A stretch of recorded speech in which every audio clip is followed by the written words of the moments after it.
Բարի օր հարգելի հետևորդներ, եթերում ABC լուրերն են, ես Գառնիկ Թաֆյանն եմ, կարևոր է նախ համառոտ։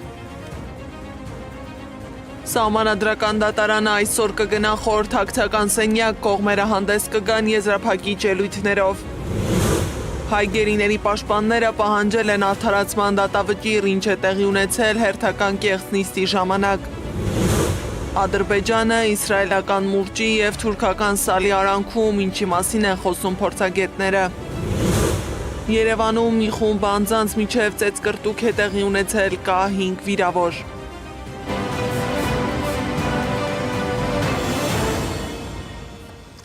Սահմանադրական դատարանը խորհրդարանի ընտրության արդյունքի վիճարկման գործի քննության հարցի վերաբերյալ այսօր կմտնի խորհրդակցական սենյակ որոշում կայացնելու։ Կլինեն եզրափակիչ ելույթներ, որոնց համար սահմանել են հստակ ժամանակ։ Դիմողներին երրորդ անձանց կտրամադրեն 25 րոպե, հարակից պատասխանողներին 15 րոպե, հակակոռուպցիոն կոմիտեին 20 րոպե, պատասխանող կողմին 1 ժամ, որը ելույթ կունենա վերջում։ Հուլիսի 4-ին Սահմանադրական դատարանը կհրապարակի որոշումը։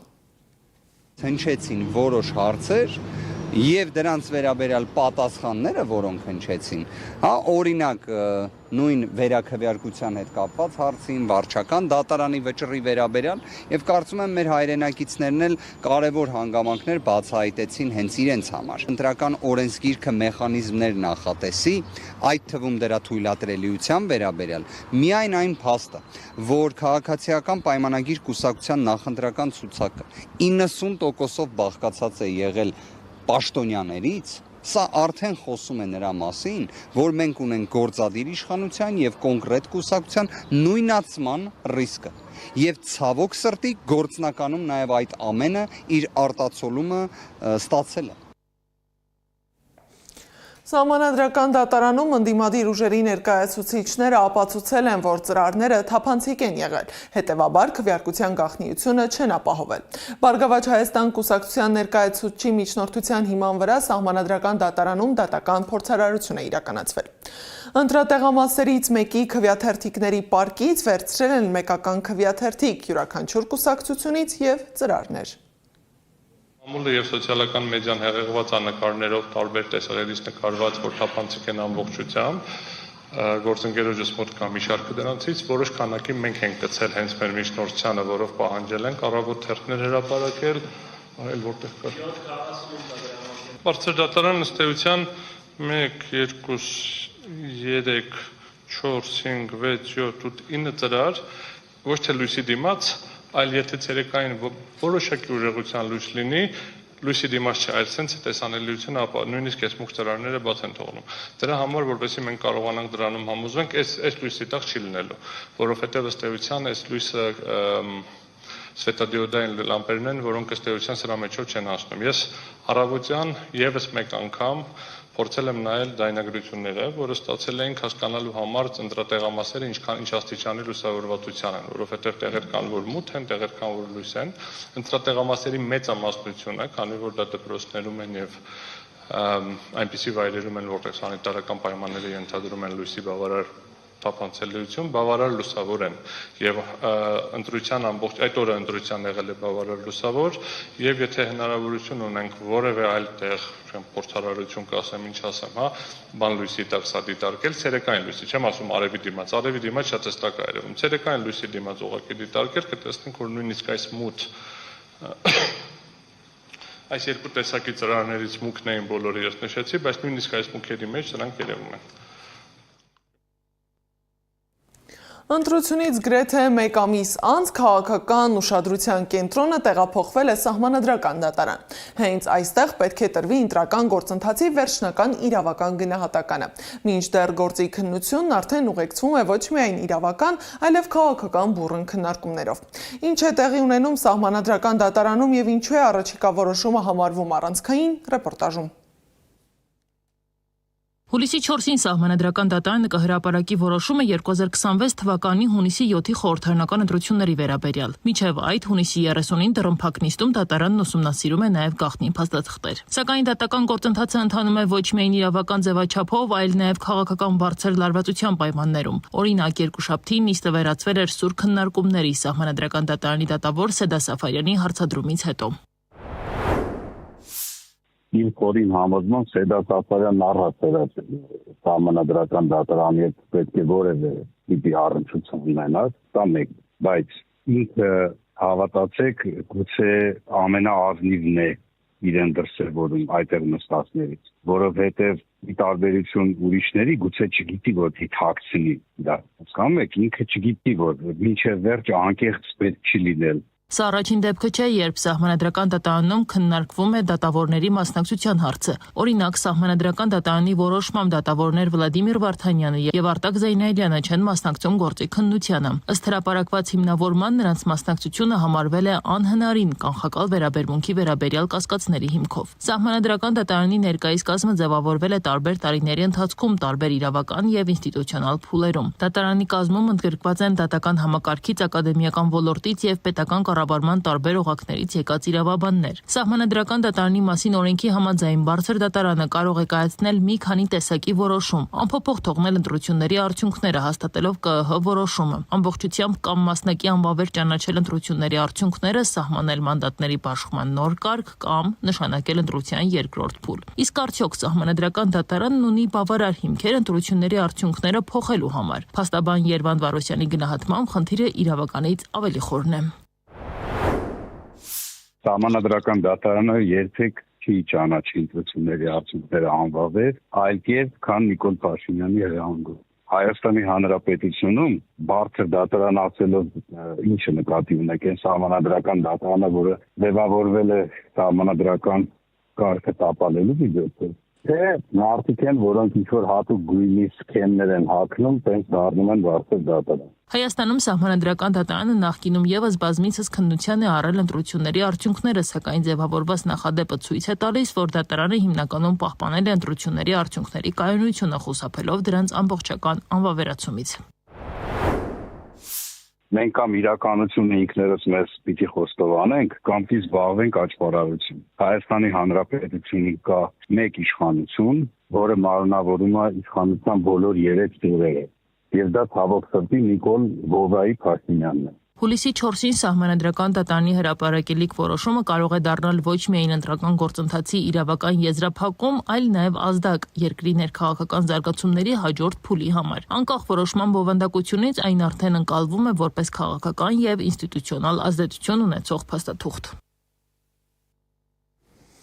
Ուժեղ Հայաստան կուսակցության падգամավորի թեկնածու Վահե Թավաքալյանին, որը հետախուզման մեջ էր, գտել եւ կալանավորել են։ Քննչական կոմիտեի տվյալով նա հետախուզման մեջ գտնվող 3 թեկնածուներից մեկն է։ Քրեական վարույթը վերաբերել է բազմաթիվ անձանց նյութապես շահագրգռելու եւ առանձնապես խոշոր չափի փողի լվացման ենթադրյալ դեպքերին։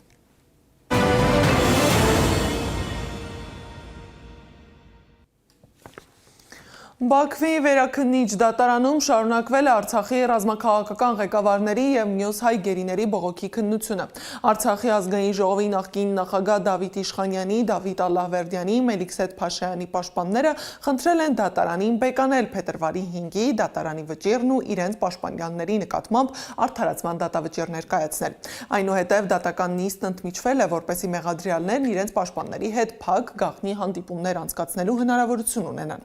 Իշխանյանը նախ միջնորդություն է ներկայացրել դատարանին, խնդրելով քրեական գործի նյութերին կցել իր պատրաստած վերաքննիչ բողոքի եւ դիմումի օրինակները։ Նա նաեւ նշել է, որ համաձայն չէ իրեն առաջադրված մեղադրանքի հետ։ Արցախի նախկին արտգործնախարար Դավիթ Բաբայանի եւ Մադադ Բաբայանի պաշտպանները փոխվել են, քանի որ նրանց փաստաբանները չէին կարողացել մասնակցել նիստին առողջական խնդիրների պատճառով։ Հաջորդ դատական նիստը նշանակված է հուլիսի 3-ին։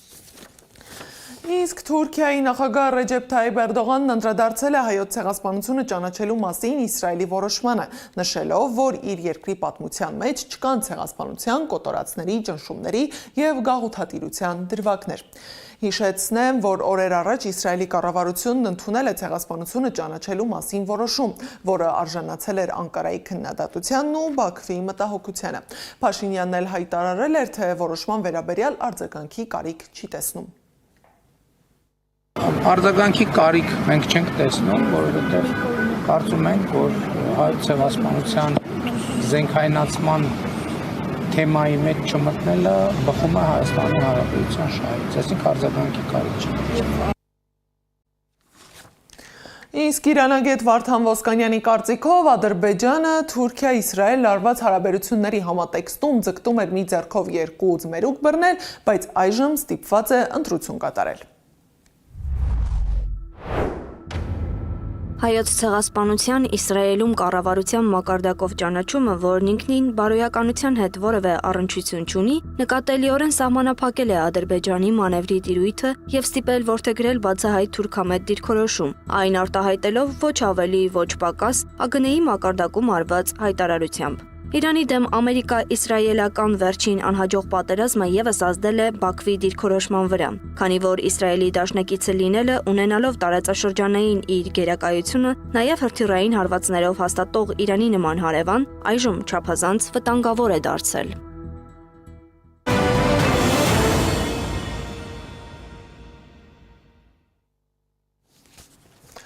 Պարեկները Երևանում կանխել են մի խումբ անձանց միջև վիճաբանություն եւ ծեծկրտուկ, ըստ ֆոտոլրագրող Գագիկ Շամշյանի ծեծկրտուկը եղել է Էրեբունի ամրոց ռեստորանային համալիրի մոտ եւ դրան հարակից Այվազովսկի փողոցում։ Վիճաբանության վայրում եղել է 5 վիրավոր, որոնց առաջին օգնությունն են ցուցաբերել պարեկները, որից հետո տեղափոխել են հիվանդանոց։ Տարածքում գտել են դանակ, պատառաքաղ, բջջային հեռախոսներ, որոնց վրա եղել են արնանման հետքեր։ Պիտա, որի վրա նույնպես եղել են արնանման հետքեր, թմրանյութի նմանվող զանգված եւ կաթոցիչ, նախաձեռնվել է քրեական վարույթ։ Հունիսի 28-ին էլ ծեծկրտուկ եւ ավազակություն է տեղի ունեցել Երևանում, Հյուսիսային պողոտայի Պարման սուպերմարկետի մոտ կողոպտել եւ ծեծել են մի քաղաքացու։ Ռուսաստանի Դաշնության քաղաքացի 39-ամյա Մարկ Սլավիչը հայտնել է, որ Կարապի լճի մոտ 3 հայ տղա հարձակվել են իր վրա, հարվածելով գցել են գետնին, բռնել իր ձեռքերը եւ տաբատի ձախ գրպանից հափշտակել 63000 դրամ ու դիմել փախուստի։ Ոստիկանները գտել են հանցագործներին։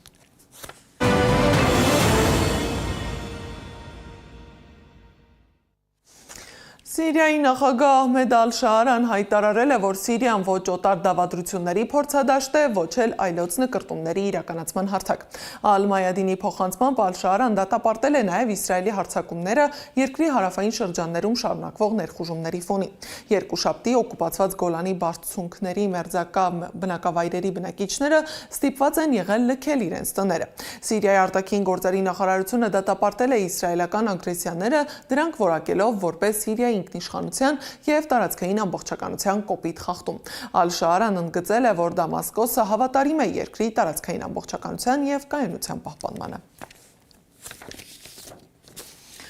ԱՄՆ պետքարտուղար Մարկո Ռուբիոն չի նախատեսում 2028 թվականի ընտրությանը հանրապետական կուսակցությունից առաջադրել իր թեկնածությունը երկրի նախագահի պաշտոնում, եթե առաջադրվելու իր մտադրությունը հայտնի ԱՄՆ գործող փոխնախագահ Ջեյդի Վենսը։ Միջազգային լուրերը ռեպորտաժում։ Թուրքիայի պատմության մեջ չկան ցեղասպանության, կոտորածների, ճնշումների եւ գաղութատիրության դրվագներ։ Անդրադառնալով հայոց ցեղասպանությունը ճանաչելու մասին Իսրայելի որոշմանը հայտարարել է Թուրքիայի նախագահ Ռեջեփ Թայիփ Էրդողանը։ Որևէ կարևորություն չենք տալիս մեր երկրին ուղղված զրպարտությանն այն հանցավոր խմբի կողմից, որի ձեռքերը ներկված են Գազայի 73000 անմեղ մարդկանց արյունով։ Մեր պատմությունը չի պարունակում ցեղասպանություն, կոտորածներ, ճնշումներ եւ գաղութատիրություն, հայտարարել է Էրդողանը։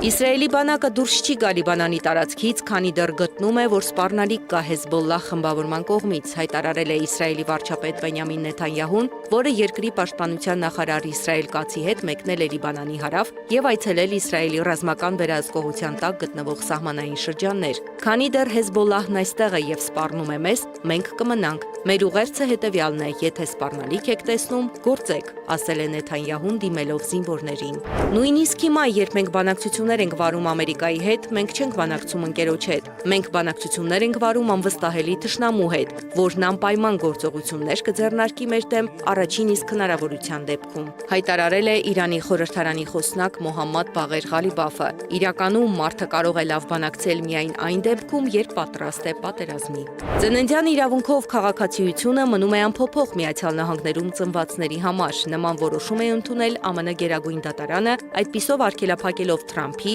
Միացյալ Նահանգների երկրների տարածքում ծնվածներին քաղաքացիություն շնորհելը սահմանափակելու մասին հրամանագիրը։ Այս որոշմանն անմիջապես արձագանքել է Թրամփը, դիմելով Կոնգրեսի օգնությանը։ Կոնգրեսը պետք է հենց այսօր սկսի աշխատանքը վերջ դնելու ծննդյան հիմքով քաղաքացիություն տրամադրելու պրակտիկային։ Նրանք կունենան իմ լիակատար եւ անվերապահ աջակցությունը, գրել է Միացյալ Նահանգների նախագահը։